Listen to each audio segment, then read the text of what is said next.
साथियों नमस्कार। स्वागत है आपका मेरे YouTube चैनल पवन खांडल होम इकोनॉमिक्स में। और जैसा कि आप जानते हैं कि अपने इस चैनल में मैं इकोनॉमिक्स से रिलेटेड टॉपिक्स डिस्कस करता हूं। तो चलिए आज शुरू करते हैं एक बहुत ही इम्पोर्टेंट और बर्निंग टॉपिक। और ये क्लास 12th की इंडियन इकोनॉमिक डेवलपमेंट बुक जो है उसमें से हमने ये चैप्टर लिया, ये टॉपिक लिया है। क्लास 12th की इंडियन इकोनॉमिक डेवलपमेंट का ये 3rd चैप्टर है, न्यू इकोनॉमिक रिफॉर्म्स या न्यू इकोनॉमिक पॉलिसी। आप सब ने इसके बारे में सुना होगा और बहुत कुछ जानने के लिए इंटरेस्टेड होंगे। तो चलिए हम शुरू करते हैं हमारा आज का ये चैप्टर।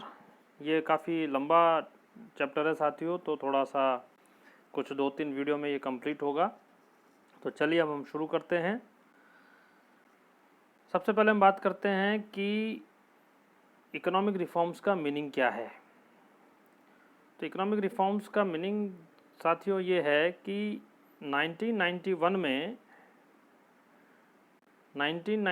में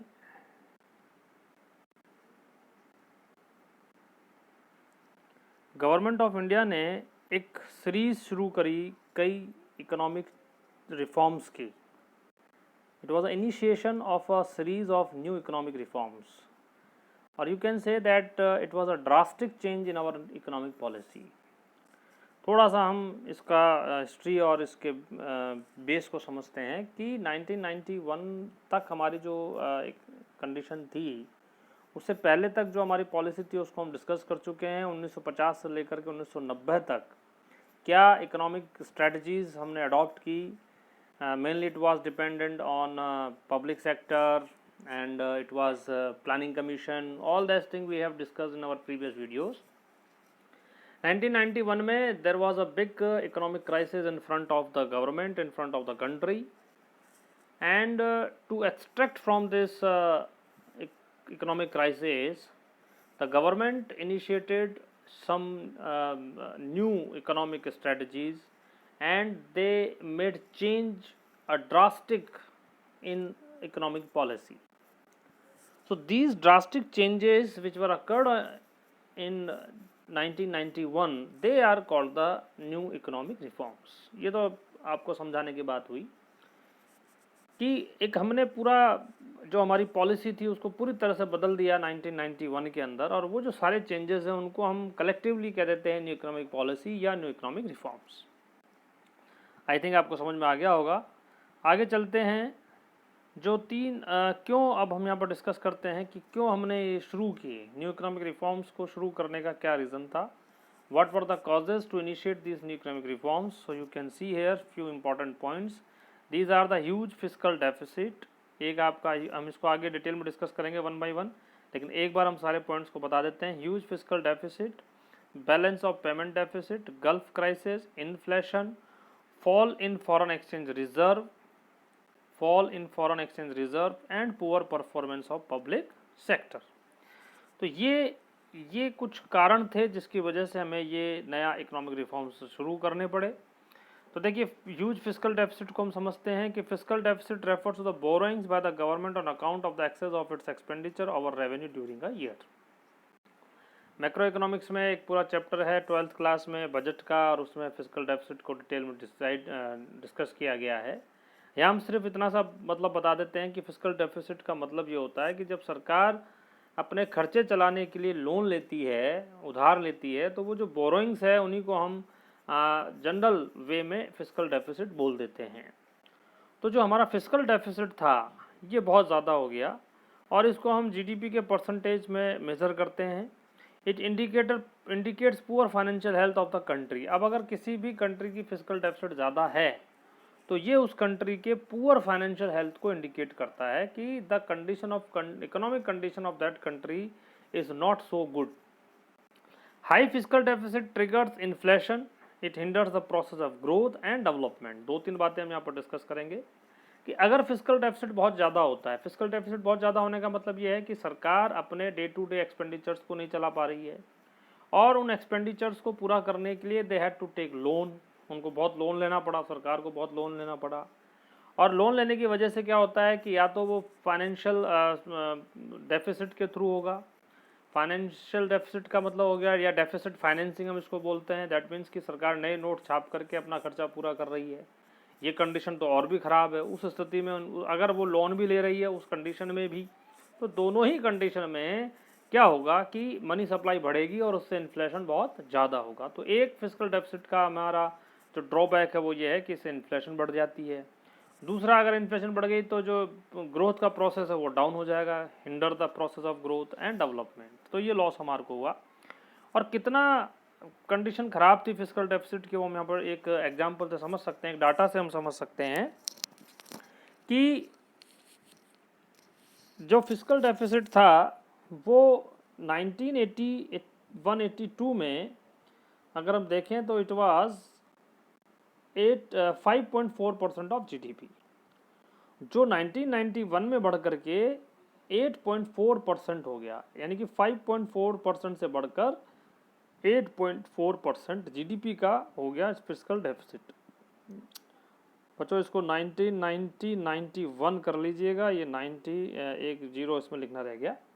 तो आप देखिए कि एक 10 सालों के अंदर जो जीडीपी का परसेंटेज में अगर एफडी को देखें, फिस्कल डेफिसिट को देखें, तो ये बहुत ज़्यादा बढ़ गया और 5.4% से बढ़ करके 8.4% हो गया, जो कि बहुत ज़्यादा है। क्योंकि करंटली अगर हम देखें, आज अगर हम बात कर रहे हैं 2020 की, ये हम वीडियो रिकॉर्ड कर रहे हैं जुलाई 2020 में, तो जुलाई 2020 में जो फिस्कल डेफिसिट है ये 3 to 4%, it is near about 3 to 4% of GDP. तो ये एक बहुत बड़ा अमाउंट उस समय हो गया, फिस्कल डेफिसिट बहुत ज़्यादा आ गया, सरकार के सामने एक बहुत बड़ा संकट खड़ा हो गया।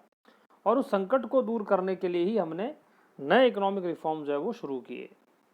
दूसरा जो पॉइंट हम यहाँ पर डिस्कस करते हैं that is about the balance of payment deficit. अब बैलेंस ऑफ पेमेंट क्या है, देखिए कि BOP is the difference between total receipts and total payment of a country on account of its economic transaction with the rest of the world. इसको थोड़ा सा हम समझ लेंगे, हालांकि बीओपी का भी एक पूरा सेपरेट चैप्टर है क्लास 12th में मैक्रो इकोनॉमिक्स के अंदर, कि एक देश के लोगों का दूसरे देश के लोगों के साथ इकोनॉमिक ट्रांजैक्शन होते हैं। अब वो इकोनॉमिक ट्रांजैक्शन एक्सपोर्ट इंपोर्ट के फॉर्म में हो सकते हैं, एक्सपोर्ट इंपोर्ट ऑफ गुड्स हो सकती है, एक्सपोर्ट इंपोर्ट ऑफ सर्विसेज हो सकती है, यूनिलेटरल ट्रांजैक्शंस हो सकते हैं, कैपिटल ट्रांजैक्शंस हो सकते हैं। ये सब ट्रांजैक्शंस मिलकर के जो कि एक कंट्री का दूसरे रेस्ट ऑफ द वर्ल्ड के साथ होता है, उन सबको कंबाइंडली अगर हम देखें, जो ये सब ट्रांजैक्शन क्या होते हैं, फॉरेन करेंसी में होते हैं, तो उसको हम क्या कहते हैं, they are called the BOP, balance of payment.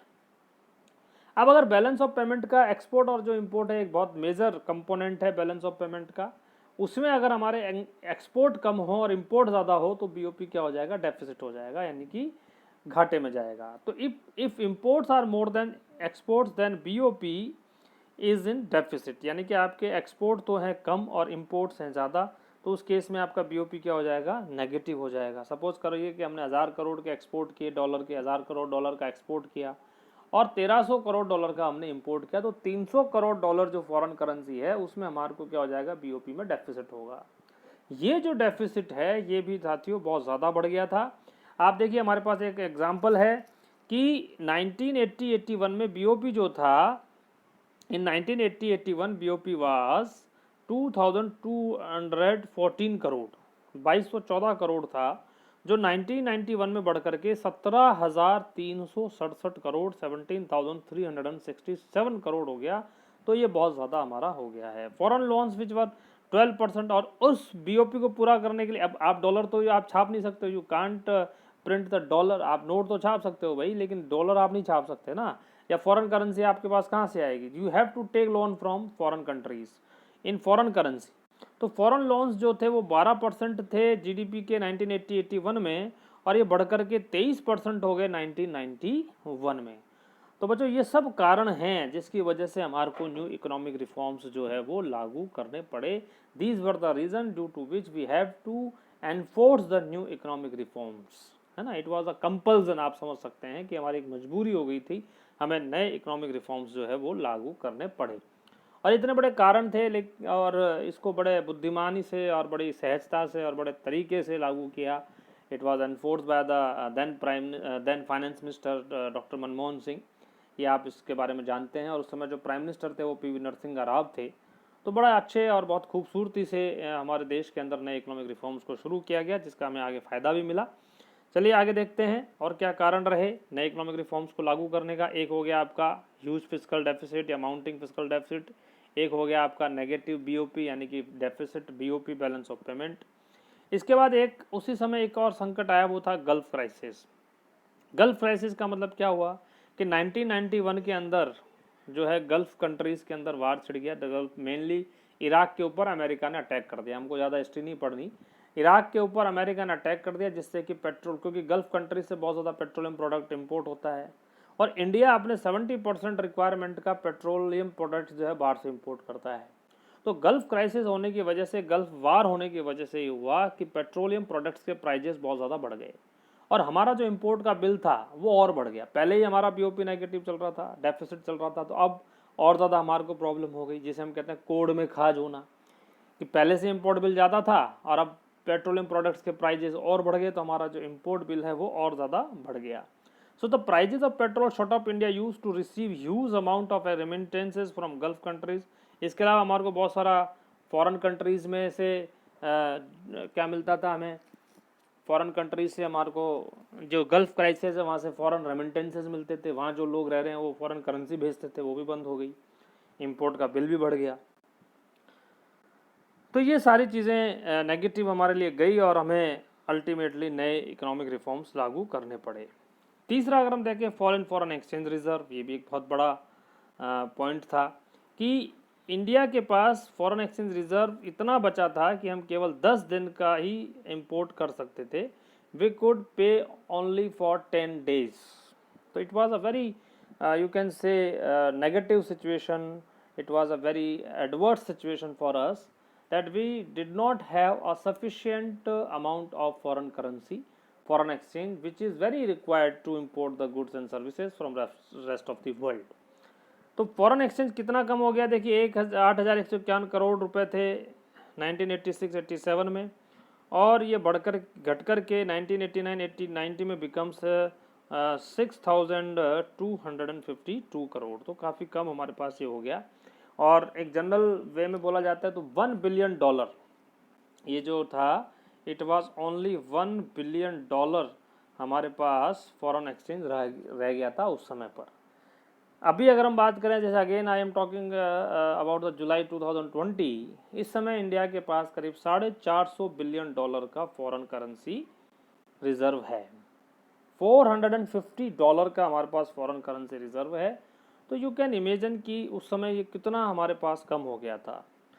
The situation was so grave that government had to mortgage country's gold reserve with the World Bank. और इतनी हमारी हालत खराब हो गई दोस्तों कि we have to mortgage our country's gold to the rest of to the World Bank. हमें अपना सोना जो है वो गिरवी रखना पड़ा।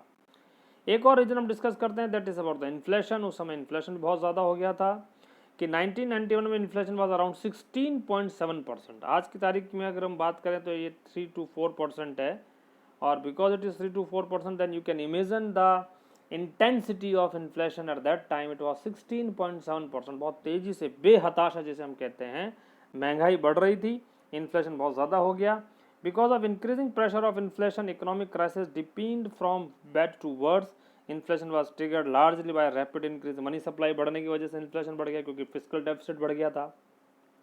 Inflation pushed up domestic cost of production and decrease domestic and foreign demand of our products. तो इससे हमारी जो फॉरेन में डिमांड थी हमारे गुड्स की वो भी घट गई, और हमें डोमेस्टिक जो कॉस्ट ऑफ प्रोडक्शन की वो बढ़ गई, उसकी वजह से आगे डिमांड घट गई।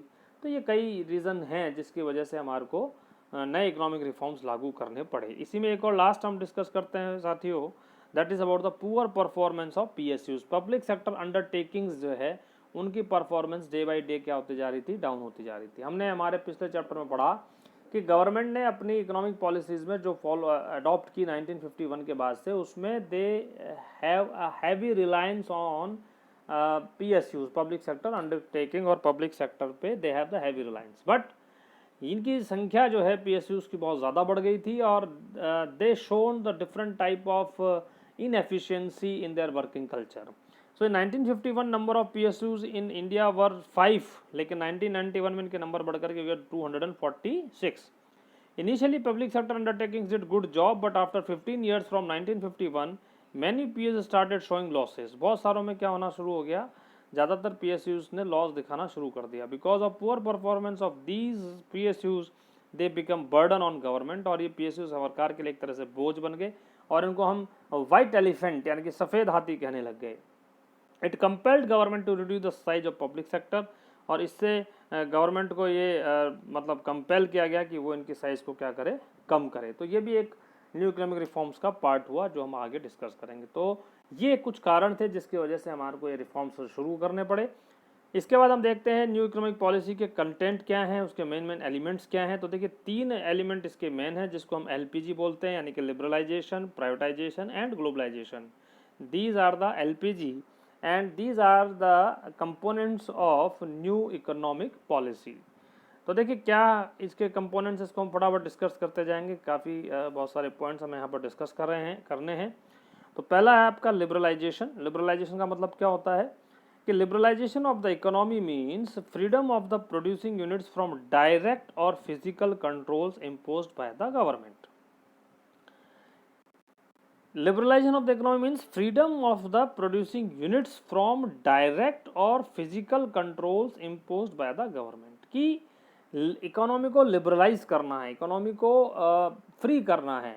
फ्री करना है मीन्स कि जो डिफरेंट टाइप के रेस्ट्रिक्शंस हैं जो गवर्नमेंट ने प्रोडक्शन यूनिट्स पे लगा रखे थे, उनको धीरे धीरे उन प्रोविजंस को, उन रेस्ट्रिक्शंस को गवर्नमेंट ने हटा दिया, उनको लिफ्ट कर लिया। तो ये जो रेस्ट्रिक्शंस हटाना है, इसी को हमने नाम दिया लिबरलाइजेशन। लिबरलाइज कर दिया इकोनॉमी को, यानी कि जो डिफरेंट तरह के रेस्ट्रिक्शंस लगा रखे थे, कई तरह के लाइसेंसिंग थी, परमिशंस थी, और कई तरह के रूल्स थे, उन सबको हमने मतलब गवर्नमेंट ने धीरे धीरे स्टेप बाय स्टेप जो है उन सबको हटाते गए।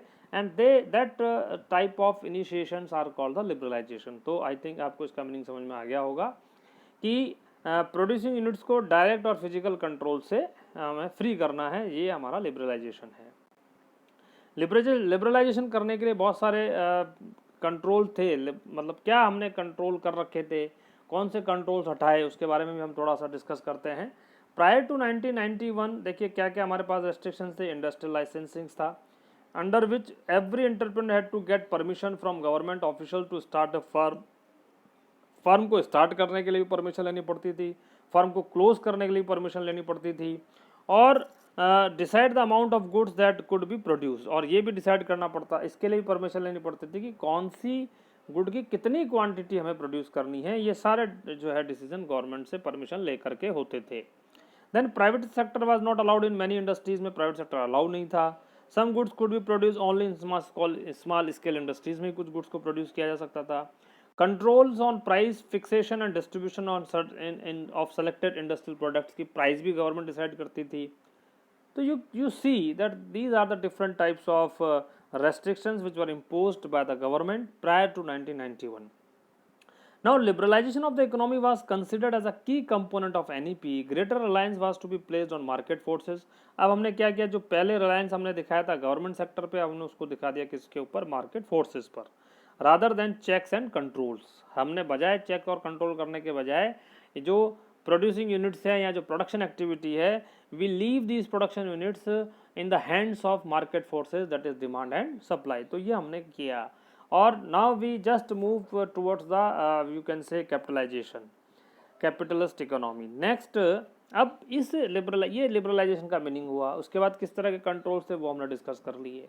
कंट्रोल्स पे कोई क्वेश्चन वैसे जनरली नहीं बनता है, लेकिन हमने बताया है कि आप बच्चे पूछे कि कौन से रेस्ट्रिक्शंस थे, क्या रेस्ट्रिक्शंस थे, क्या कंट्रोल थे, वो हमने डिस्कस किया। आगे हम चर्चा करेंगे इकोनॉमिक रिफॉर्म्स अंडर लिबरलाइजेशन। कौन कौन से रिफॉर्म्स हमने इसके अंदर किए। तो देखिए बहुत सारे रिफॉर्म्स हैं जिसको हमने शुरू किया। पहला आता है हमारा इंडस्ट्रियल सेक्टर रिफॉर्म्स, फिर आता है एबोलिशन ऑफ इंडस्ट्रियल लाइसेंसिंग। अब इंडस्ट्रियल सेक्टर रिफॉर्म्स के अंदर क्या क्या किया, पहला किया एबोल्यूशन ऑफ इंडस्ट्रियल लाइसेंसिंग। हमने किया कि जो लाइसेंस लेने का प्रोविज़न है उसको ख़त्म कर दिया। कि पहले क्या होता था कि किसी भी प्रोडक्शन यूनिट को शुरू करने से पहले you had to take licence from the government, from the different departments of the government.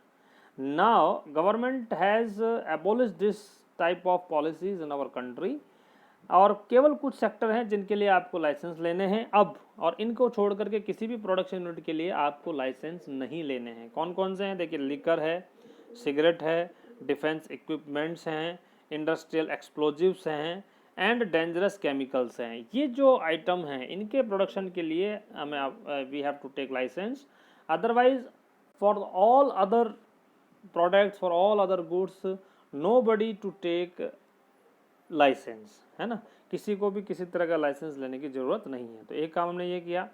दूसरा हमने इंडस्ट्रियल रिफॉर्म में किया कॉन्ट्रैक्शन ऑफ पब्लिक सेक्टर। जो हर काम जो पहले पब्लिक सेक्टर के थ्रू होता था या मैक्सिमम काम जो पहले पब्लिक सेक्टर के थ्रू होते थे, अब उसको हमने धीरे धीरे क्या कर दिया, ख़त्म कर दिया। तो under the new industrial policy number of industries reserve for public sector was reduce from 17 to 8 in 2010-11। यानी कि पहले जो पब्लिक सेक्टर के लिए रिजर्व इंडस्ट्रीज थी दे वर 17, वो 17 थी। 2010-11 तक इनको घटा के हम 8 तक लेके आए, और अब जो है आज की डेट में करंटली केवल 2 सेक्टर हैं जिसके लिए पब्लिक सेक्टर रिजर्व है, पब्लिक सेक्टर के लिए वो रिजर्व है, बाकी सारे सेक्टर्स को हमने ओपन कर दिया फॉर द प्राइवेट सेक्टर। तो एक तरीके से जो इंडस्ट्रीज, जो sectors earlier they were reserve only for public sector, इसको मैं थोड़ा सा समझा देता हूँ 1 मिनट में, कि जैसे फॉर एग्जांपल कि पहले जो है पोस्टल जो सर्विसेज थी, यानी कि अगर हमें कहीं चिट्ठी भेजनी होती, कोई लेटर भेजना होता, तो वो केवल पोस्ट ऑफिस के थ्रू जाता था, क्योंकि कोरियर सर्विसेज को हमने अलाउ नहीं किया हुआ था। अगर पहले हम एविएशन सेक्टर की बात करें, एविएशन सेक्टर की, एयरलाइंस की अगर हम बात करें, तो केवल एयर इंडिया और इंडियन एयरलाइंस जो थी वो ही 2 गवर्नमेंट की कंपनीज थी जो ये सर्विस प्रोवाइड करती थी। प्राइवेट सेक्टर को हमने इसमें अलाउ नहीं किया हुआ था। इसी तरीके से टेलीकॉम सेक्टर है, उसमें केवल government of India he telephone देती थी और कोई प्राइवेट कंपनी हमने अलाउ नहीं की थी। तो इस तरह से बहुत सारे सेक्टर थे, 17 सेक्टर ऐसे थे जहाँ पर प्राइवेट सेक्टर जो था इट वाज नॉट अलाउड। लेकिन अब 2010-11 तक ये कंडीशन कम करके इस तरह के जो सेक्टर उसको रिड्यूस करके 8 पे कर दिया, और अब नाउ करंटली केवल 2 सेक्टर हैं जो कि प्राइवेट सेक्टर के लिए अलाउ नहीं हैं, बाकी सारे सेक्टर जो है now all sectors are allowed for the private sector and these sectors are atomic energy and railways। Railway में थोड़ा थोड़ा प्राइवेटाइजेशन अब देखिए रिसेंटली शुरू हुआ है। तो ये हमने दूसरा काम किया। नेक्स्ट है dereservation of production areas. Dereservation means कि earlier many production areas which earlier were reserve for small scale industries were dereserve, अब उनको हमने हटा दिया। Forces of the market were allowed to determine allocation of resources rather than the directive policy of the government. कि पहले small scale industries को protect करने के लिए, उनको कंपटीशन से बचाने के लिए बड़ी जो कंपनीज थी उसको उन सेक्टर्स में आने की परमिशन नहीं थी। अब हमने उनको वो परमिशन दे दी है। इसका सिंपल सा एग्जांपल मैं दे देता हूँ कि जैसे मान लीजिए कि किराना स्टोर है, जो जनरल स्टोर की दुकानें हैं, ग्रोसरी के, पहले ये दुकानें हुआ करती थी, लोग छोटा छोटा पैसा लगा करके 1 लाख 2 लाख 5 लाख 10 लाख शुरू कर अपना बिजनेस शुरू करते थे। ये स्मॉल स्केल हो गया। इसमें कोई बड़ी कंपनी इन्वेस्ट नहीं कर सकती थी। 1991 से पहले इस तरह की बड़ी कंपनीज को इनमें इन्वेस्ट करने की परमिशन नहीं थी। लेकिन 1991 के बाद हमने इन इंडस्ट्रीज, इन इसके सेक्टर्स में भी बड़ी इंडस्ट्रीज़ को इन्वेस्ट करने की परमिशन दे दी। जैसे अब रिलायंस फ्रेश है, डी मार्ट है, विशाल मेगा, ये बड़ी बड़ी कंपनियां जो है अब इस सेक्टर के अंदर आ गई है। तो जो sectors earlier they were reserve only for the small scale, now they have been open for the big capitalist also, big sectors also. तो ये हमने एक इसमें काम किया। उसके बाद देखिए एक्सपेंशन ऑफ प्रोडक्शन कैपेसिटी। पहले MRTP एक्ट हमारे देश में लागू था, यानी कि अगर कोई कंपनी अपने प्रोडक्शन की कैपेसिटी को बढ़ाना चाहती है, सपोज करिए कि कोई कंपनी 50 करोड़ का प्रोडक्शन कर रही है और वो चाहती है कि वो 100 करोड़ का प्रोडक्शन करे, एक जस्ट एग्जांपल दिया है, तो वो अगर अपना प्रोडक्शन बढ़ानी चाहती है तो उसके लिए भी उसको क्या करना पड़ता था, they had to take permission from the government. और ये था MRTP एक्ट, यानी कि monopoly restriction trade act practices, इस तरह का ये एक्ट था जिसे हमने फिर ख़त्म कर दिया। Earlier production capacity was linked with licensing, now freedom from licensing implied now freedom from licensing implied freedom from capacity constraints. What to produce and how much to produce was now a matter of producer's choice. अब इसमें government का कोई दखल नहीं है कि आप क्या प्रोड्यूस करोगे और कितना प्रोड्यूस करोगे, लेकिन पहले ऐसा था, और जिसके लिए मैंने आपसे कहा था कि MRTP एक्ट हमारे कंट्री में लगा हुआ था, जिसकी वजह से प्रोड्यूसर्स को गवर्नमेंट से क्या करनी पड़ती थी, परमिशन लेनी पड़ती थी। एक दिए हमने क्या रिफॉर्म किया कि freedom to import capital goods. पहले कैपिटल गुड्स को, मशीनरी को, टेक्नोलॉजी को, बड़ी बड़ी हैवी मशीन जो बाहर से प्रोडक्शन के लिए चाहिए, किसी प्रोड्यूसर को चाहिए होती थी, अगर वो विदेशों से, फॉरेन कंट्री से अगर उनको इंपोर्ट करना चाहता था तो उसके लिए भी उसको गवर्नमेंट से परमिशन लेनी पड़ती थी।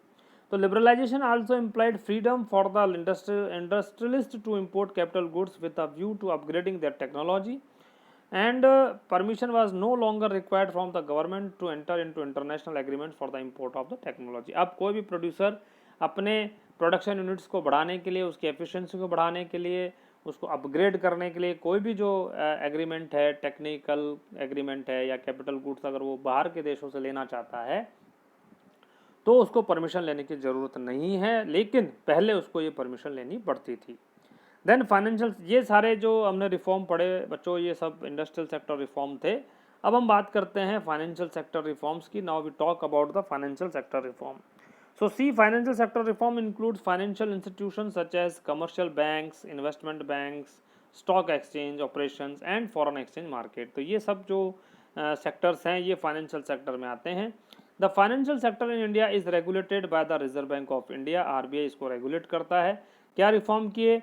देखिए, liberalisation implied a substantial shift in the role of RBI from a regulator to a facilitator of the financial sector। कि जो पहले RBI का रोल एक रेगुलेटर का हुआ करता था, अब उसका रोल हमने क्या कर दिया? फैसिलिटेटर का कर दिया। इसका मतलब क्या हुआ कि as a regulator the RBI would itself fix interest rate, कि पहले बैंकों की इंटरेस्ट रेट भी RBI फिक्स करता था, इंटरेस्ट रेट का जो स्ट्रक्चर था वो RBI देता था। लेकिन अब क्या है, एज अ फैसिलिटेटर RBI ने बैंकों को ये छूट दे दी कि वो खुद अपनी इंटरेस्ट रेट को डिसाइड कर सकते हैं। ये जस्ट एन एग्जांपल है, और भी बहुत सारे डिसीजन जो है now the commercial banks can take on their own level. Earlier they had to take permission from RBI regarding these decisions. तो ये एक रिफॉर्म हुआ, फैसिलिटेटर बन गया RBI, कि the RBI would only facilitate the free play of the market forces and leave it to the commercial bank to decide their interest rate structure, और बाकी अलग जो डिसीजन है वो भी कमर्शियल बैंक ले सकते हैं। इससे क्या हुआ कि now competition rules the decision making process rather than controls, है ना। Liberalisation has allowed FII, liberalisation ने जो फॉरेन इंस्टीट्यूशनल इन्वेस्टमेंट है उसको अलाउ किया to invest in Indian financial market. Examples of FII, merchant bankers, mutual fund and pension funds. इसका मतलब ये है कि पहले विदेशी कंपनियां हमारे स्टॉक मार्केट में, हमारे शेयर बाजार में शेयर्स नहीं खरीद सकती थी या म्यूचुअल फंड्स नहीं खरीद सकती थी, लेकिन अब जो है, अब फॉरेन कंपनीज जो है वो हमारे शेयर स्टॉक मार्केट में पैसा लगा सकती हैं, हमने उनको अलाउ किया। तो ये भी एक फाइनेंशियल सेक्टर का रिफॉर्म हुआ। उसके बाद हम बात करते हैं consequent upon these changes financial sector in India shown a multi dimensional growth and is playing a significant role in the growth of a development of the economy. इससे क्या हुआ कि हमारा फाइनेंशियल सेक्टर बहुत तेजी से ग्रो हुआ, हमारा स्टॉक मार्केट बहुत तेजी से ग्रो हुआ। आज आप देख सकते हैं निफ्टी और सेंसेक्स जो हमारे स्टॉक मार्केट के दो इंडेक्स हैं बहुत ऊपर आ चुके हैं। उस टाइम के हिसाब से अगर हम देखें तो उस समय 2-3 हज़ार सेंसेक्स हुआ करता था, आज सेंसेक्स जो है वो अराउंड 32,000 35,000 है। तो ये सारा it shows the financial sector reform, और ये फाइनेंशियल सेक्टर की ग्रोथ हुई है फाइनेंशियल सेक्टर रिफॉर्म्स के बाद। इसी फाइनेंशियल सेक्टर के अंदर ही एक डिमोनेटाइजेशन सेपरेट टॉपिक आता है, क्योंकि ये CBSE ने नया इंट्रोड्यूस किया है क्लास 12th में, इसलिए हम इसको थोड़ा सा यहाँ पर डिस्कस करेंगे। इसके ऊपर एक सेपरेट क्वेश्चन बन सकता है, इसके ऊपर प्रोजेक्ट बनाया जा सकता है। तो ये दो टॉपिक नए इंट्रोड्यूस हुए हैं GST 2019-20 के सिलेबस में, उससे पहले ये नहीं थे। तो हम इसको डिस्कस करेंगे। डिमोनेटाइजेशन, देखिए डिमोनेटाइजेशन क्या होता है कि demonetisation introduce in 2016 is closely related to financial sector reform ही ये था। हालांकि उससे पहले भी डिमोनेटाइजेशन हुआ है, ऐसा नहीं कि फर्स्ट टाइम ही डिमोनेटाइजेशन हुआ है, लेकिन वो बहुत स्मॉल लेवल पर हुआ था, इसलिए इसको इतना ज़्यादा नोटिस नहीं किया जाता। लेकिन नवंबर 2016 में जो डिमोनेटाइजेशन हुआ ये बहुत बड़ा इवेंट था, बहुत बड़ी घटना थी इकोनॉमिक सेक्टर में, इसलिए हम इसको थोड़ा सा डिस्कस करते हैं।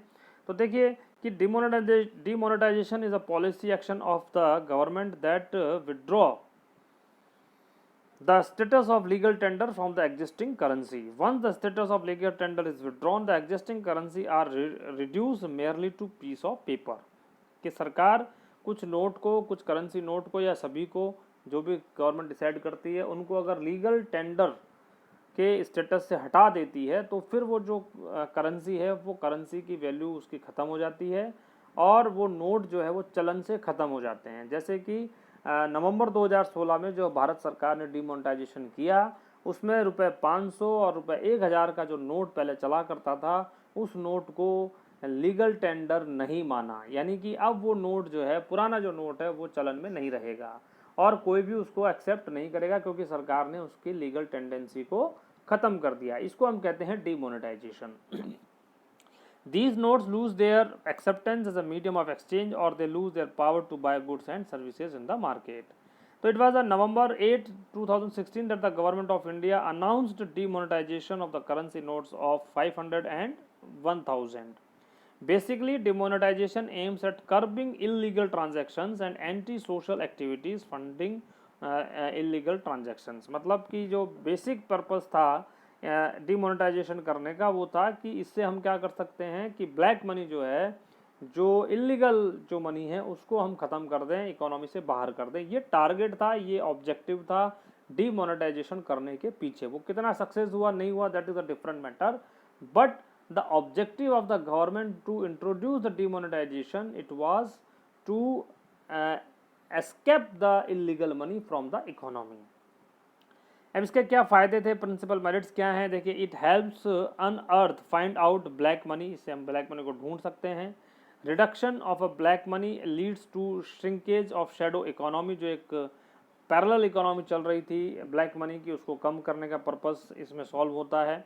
When shadow economy shrinks and tax evasion is reduced, government revenue tends to rise. और जो लोग ब्लैक मनी के थ्रू या और कई तरीकों से टैक्स चुराते थे, टैक्स कम करते थे, वो टैक्स सरकार का बढ़ेगा, उससे रेवेन्यू जनरेट होगा। Demonetisation compels people to deposit their demonetised notes with the bank, accordingly financial base of the banking sector tends to expand. इससे क्या है कि पैसा बहुत सारा बैंकों में आ जाएगा क्योंकि लोगों को वो जो 500 और 1000 रुपये के नोट थे वो सबको बैंकों में जमा करना पड़ा, तो जो लिक्विडिटी थी बैंक के अंदर बढ़ गई। देखिए मार्केट में लिक्विडिटी कम हुई लेकिन बैंक्स के अंदर ये बढ़ गई। A check on funding of terrorist helps combat anti social activities में जो टेररिस्ट अटैक जो फंडिंग होती थी उसको भी हमने रोका। डीमेरिट्स क्या रही कि in under developed economy like India people are use to cash transaction. एक बहुत बड़ा हमारे लिए इंडियन इकोनॉमी में बहुत बड़ा मतलब ड्रॉबैक ये रहा कि हमारी जो इकोनॉमी है वो कैश ट्रांजैक्शन के ऊपर बेस है। आज भी हम डिजिटल पेमेंट नहीं करते हैं, लोगों को हर ट्रांजैक्शन के लिए क्या चाहिए, कैश चाहिए, क्योंकि हर किसी को कैश ट्रांजैक्शन की ही आदत है या उसी का प्रचलन हमारे कंट्री में है। तो एकदम से जब सरकार ने 500 और 1000 के नोट कम कर दिए तो मार्केट के अंदर, इकोनॉमी के अंदर लिक्विडिटी की बहुत ज़्यादा कमी आ गई और पेमेंट का, लेन देन का हर तरीके से बहुत बड़ी समस्या लोगों के सामने हुई। With demonetization, people are stripped of cash in hand. It impairs, disturbs their routine transaction and therefore their normal living. Thus, in demonetization 2016 lead to serious social chaos in India. एक बहुत बड़ा अनरेस्ट हुआ, लोगों में बड़ी गुस्सा या आक्रोश जो है गवर्नमेंट के खिलाफ हुआ ड्यू टू दिस डिमोनेटाइजेशन, क्योंकि लोगों को बहुत परेशानी हुई, लंबे लंबे लाइनें लगी, ये सब आपने देखा होगा, है ना। बैंकों के अंदर, एटीएम्स के बाहर लोगों को बहुत घंटों तक इंतजार करना पड़ा पैसा बदलाने के लिए, तो ये एक लॉस था।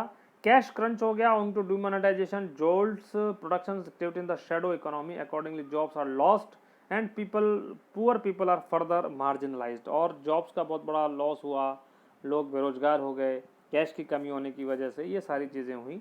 A jolt to production activities in the shadow economy invariably hurts the overall level of economic activity। और जो ग्रोथ है इकोनॉमी की, जो ग्रोथ रेट है, इकोनॉमिक ग्रोथ रेट है, वो क्या हो गई, डाउन हो गई, वो कम हो गई। Nearly 90% of the work force in India is engage in informal economy में लगी हुई है। 90% जो वर्क फोर्स है, और उन सबको क्या मिलता है, उन सबको कैश पेमेंट मिलता है और अनऑर्गेनाइज सेक्टर में लगे हुए हैं for their livelihood and this segment of the economy is highly cash dependent and cash sensitive. तो एक बहुत बड़ा संकट प्रोड्यूसर्स के सामने भी आ गया कि वो अपने वर्कर्स को किस तरीके से पेमेंट करे। वर्कर्स को पेमेंट नहीं मिला तो उनके सामने समस्या खड़ी हो गई। तो huge cut in liquidity implied and that cash purchase of inputs and cash payment of wage become impossible। ये एक बहुत बड़ी समस्या हमारे सामने खड़ी हुई। Exchange of demonetization currency with the valid currency leads to long queues at the banks। People feel hurt when they find it difficult to use their own money। लोग अपना ही पैसा यूज नहीं कर सकते थे, बैंक में जमा था लेकिन आप निकाल नहीं सकते हो क्योंकि 500,000 के नोट को आपको चेंज करना पड़ेगा। कई तरह की टेक्निकल प्रॉब्लम्स उस समय सामने आई। तो ये डिमोनेटाइजेशन का एक टॉपिक है जिसको हमने डिस्कस किया, और इस वीडियो में हम इतनी ही बात करेंगे। रिमेनिंग जो इस चैप्टर से रिमेनिंग जो कुछ पार्ट डिस्कशन पॉइंट हैं वो हम अगले हमारे 2 या 3 वीडियो में हम डिस्कस करेंगे। तो आप मेरे साथ बने रहिए और इस चैनल को आप सब्सक्राइब, लाइक और शेयर ज़रूर करिएगा ताकि आपके साथियों को भी इकोनॉमिक्स के टॉपिक्स के ऊपर किसी तरह की कोई प्रॉब्लम नहीं हो।